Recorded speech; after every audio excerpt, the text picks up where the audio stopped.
ஓம் நமச்சிவாய. அனைத்து தமிழ் உள்ளங்களுக்கும் வணக்கம். நாம் இந்த பதிவில் மார்கழி மாதத்திற்கான 12 ராசிகளின் பலன்களையும் அதற்கான பரிகாரங்கள் என்னென்ன என்பதையும் இந்த பதிவில் விரிவாக காண்போம்.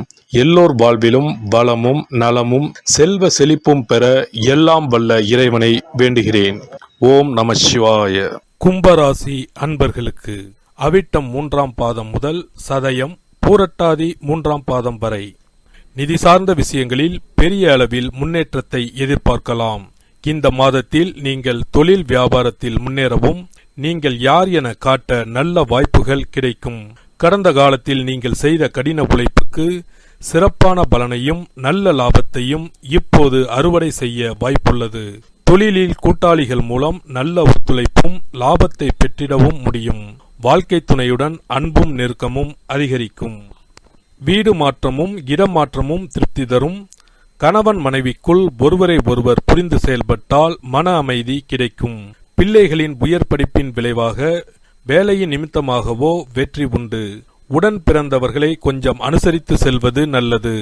பணிபுரியும் பெண்களுக்கு சில பிரச்சனைகள் மீண்டும் தலை தூக்கலாம். உங்கள் திறமைக்கேற்ற அங்கீகாரம் கிடைக்காது. வழிபாட்டின் மூலம் வளர்ச்சியை கூட்டிக் கொள்ளலாம் என்பதால் குலதெய்வ வழிபாடும் இஷ்ட தெய்வ வழிபாடும் தசாபுத்திக்கேற்ற தெய்வ வழிபாடும் நன்மையை வழங்கும். ஏற்றமும் இறக்கமுமான வாழ்க்கை அமையும். ஒரு தொகை செலவழிந்த பின்னரே அடுத்த தொகை கையில் புரளும். மருத்துவ செலவு உண்டு. தொழில் வியாபாரத்தில் போட்டிகள் அதிகரிக்கும். குடும்பத்தில் உள்ளவர்கள் உங்களது குணமறிந்து நடந்து கொள்வது அரிது. பணிபுரியும் இடத்தில் சக பணியாளர்களால் தொல்லைகள் அதிகரிக்கும். உங்கள் முன்னேற்றம் பற்றி அடுத்தவர்களிடம் விமர்சிக்க வேண்டாம். பிள்ளைகளால் பெருமைகள் சேரும். வசதி வாய்ப்புகள் பெருக புது யுக்திகளை கையாள்வீர்கள். நீடித்த நோய்கள் அகலும். தொழில் வளர்ச்சி சிறப்பாக இருக்கும். தங்கம் வெள்ளி வாங்குவதில் தனி கவனம் செலுத்துவீர்கள். மங்கள ஓசை மனையில் கேட்கும் வாய்ப்பு உருவாகும். தொழில் வளர்ச்சி திருப்தி தரும். புதிய பங்குதாரர்கள் வந்திணைந்து பொருளாதார நிலை உயர வழிவகுத்து தருவார்கள். குடும்பத்தில் மகிழ்ச்சி. அசையா சொத்துக்களில் முதலீடு செய்யும் அதிர்ஷ்டம். நீண்ட நாட்களாக உள்ள சிக்கல்கள் குறையும் யோகம் இந்த மாதத்தில் உண்டு.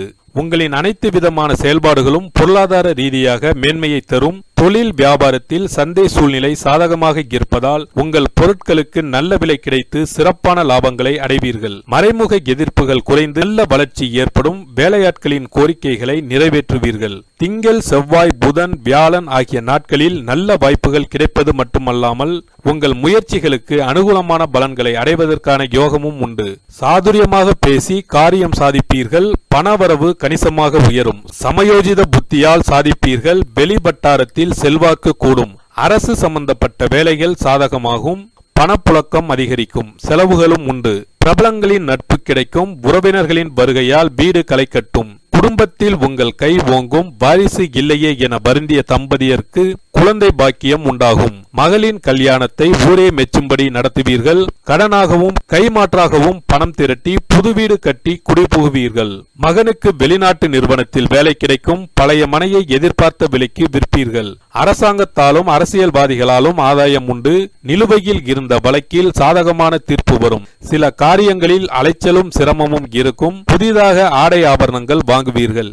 எவ்வளவு பணம் வந்தாலும் வீடு வாகன பராமரிப்பு செலவுகள் அதிகரிக்கும். இளைய சகோதர வகையில் இருந்த மனத்தாங்கல் நீங்கும். பழைய கடனை தீர்க்க முயற்சி செய்வீர்கள். வசதி செல்வாக்கை கண்டு தவறானவர்களுடன் நட்புறவாட வேண்டாம். தந்தைக்கு மருத்துவ செலவுகளும் அவருடன் வீண் விவாதங்களும் வந்து போகும். பிதுர்பலி சொத்தை பெறுவதில் தடைகள் வந்து விலகும். துணிச்சல் பிறக்கும். எதையும் சமாளிக்கும் மனப்பக்குவம் வரும். வழக்கில் வெற்றி பெறுவீர்கள். அலைச்சல் அதிகரிக்கும். பேச்சில் கடுமை காட்டாதீர்கள். வாகனத்தை இயக்கும் போது கவனம் தேவை. மற்றவர்கள் விவகாரத்தில் தலையிட வேண்டாம். வீண் பலிக்கு ஆளாவீர்கள். வருங்காலம் பற்றிய கவலைகள் வந்து நீங்கும். பழைய கடன் பிரச்சனை மனதை வாட்டும். ஆன்மீகவாதிகள் சித்தர்களின் அறிமுகம் கிடைக்கும். எல்லோருக்கும் நீங்கள் நல்லது செய்தாலும் கெட்ட பெயரே மிஞ்சும். வீண் விரயம் விரக்தி ஏமாற்றம் காரியத்தடை வந்து நீங்கும். வரட்டு கௌரவத்திற்கும் போலி புகழ்ச்சிக்கும் மயங்காதீர்கள். வியாபாரிகளுக்கு மாத முற்பகுதியில் லாபம் அதிகரிக்கும் என்றாலும் பெரிய முதலீடுகளை தவிர்க்கவும். கடன் தர வேண்டாம். வாடிக்கையாளர்களை அன்பாக நடத்துங்கள். பாக்கிகளை நயமாக பேசி வசூலிக்க பாருங்கள். அரிசி, பூ, எலக்ட்ரிக்கல், வாகன உதிரி பாகங்களால் லாபம் அடைவீர்கள். பங்குதாரர்களுடன் மோதல்கள் வெடிக்கும்.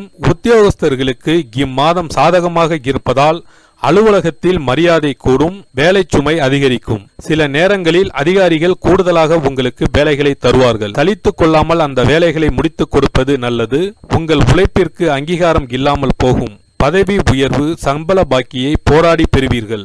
சக ஊழியர்களால் மன உளைச்சல் ஏற்படும். சிலருக்கு இடமாற்றம் ஏற்படவும் வாய்ப்பு உண்டு. சனீஸ்வர பகவானால் ஏற்படும் பாதிப்புகளை குறைக்க சிறப்பு பரிகாரத்தை இப்பதிவில் காண்போம். சனிக்கிழமை சனி பகவானுக்கு பிடித்த நாள் என்பதால் அன்று மாற்றுத்திறனாளிகளுக்கு உதவி செய்வது சனி பகவானை திருப்தி செய்யும். வசதி இருப்போர் அவர்களுக்கு உதவும் வண்ணம் ஊன்றுகோல், வண்டிகள் போன்றவற்றை வாங்கி தரலாம். சனி பகவானின் வாகனம் காகத்துக்கு தினமும் அல்லது சனிக்கிழமைகளில் உணவு படைப்பவர்களுக்கு முன்னோரின் ஆசிகளுடன் சனி பகவானின் ஆசிகளையும் பெற்றுத்தரும் என்பது உறுதி. தானத்தில் சிறந்தது அன்னதானம். ஒருவர் பசியாறும் போது அவரது வயிறு குளிர்ந்து நமக்கு அவரது வாழ்த்துக்கள் கிடைக்கும். தானம் செய்யும் போது சனி பகவானின் மனமும் குளிர்ந்து நல்ல பலன்களை தருவார். சனி பகவானுக்கு கருப்பு நிறம் மிகவும் பிடிக்கும் என்பதால் எள்ளு பொடி அல்லது எள்ளு கலந்த சாதத்தை வைத்து வழிபடலாம். சனி பகவான் சில நேரங்களில் அவமானமான கஷ்டங்களை நமக்கு ஏற்படுத்துவார். அதை தடுக்க கருப்பு கலந்த வஸ்திர தானத்தை ஏழை எளியோருக்கு சனீஸ்வரர் குடிக்கொண்டுள்ள தலங்களில் செய்யலாம். காரணம், ஒருவருக்கு வஸ்திரம் தருவது என்பது அவருடைய மானத்தை காக்கும் செயல் என்பதால் இந்த வஸ்திர தானத்தால் சனி பகவானின் கருணை பார்வை நம்மீது விழும் என்பது ஐதீகம். இந்த வீடியோ உங்களுக்கு பிடிச்சிருந்தா லைக் பண்ணுங்க, ஷேர் பண்ணுங்க அண்ட் சப்ஸ்கிரைப் பண்ணுங்க. பக்கத்துல இருக்க பெல் ஐகானை கிளிக் பண்ணுங்க. நன்றி, வணக்கம், வாழ்க வளமுடன்.